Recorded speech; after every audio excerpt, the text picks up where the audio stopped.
par une conviction qui anime profondément l'ULCC. La lutte contre la corruption ne saurait se réduire à une approche purement répressive. Et prévenir vaut mieux que guérir, dit-on.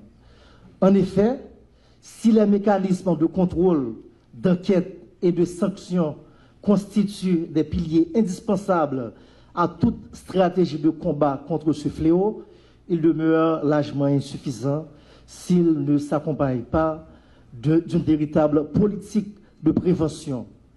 C'est précisément cette conviction qui fonde l'initiative que je vais vous présenter aujourd'hui et qui incarne la vision stratégique de l'ULCC pour les années à venir. L'ULCC est profondément convaincu que la meilleure manière de lutter durablement contre la corruption consiste à former dès aujourd'hui celles et ceux qui occuperont demain des postes de décideurs, de cadres et de gestionnaires dans notre pays. C'est dans cette perspective résolument tournée vers l'avenir qu'est née l'école d'été anticorruption.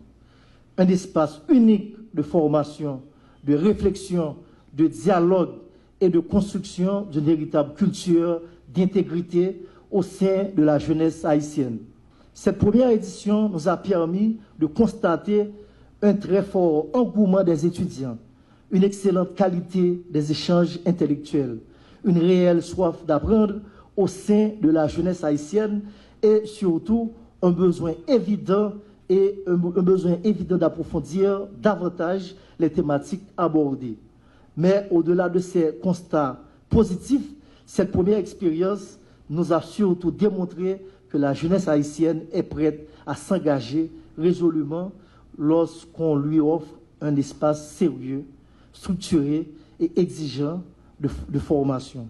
C'est cette leçon fondamentale qui a guidé toutes les améliorations apportées à la présente édition. En effet, les enseignements tirés de la première édition nous ont conduits à repenser et à améliorer considérablement cette deuxième édition.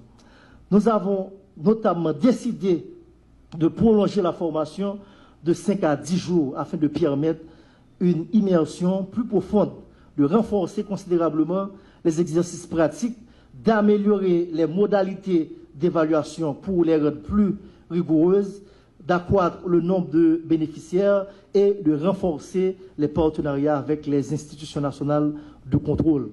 Cette deuxième édition est donc l'aboutissement de processus d'amélioration continu nourri par les retours d'expérience et la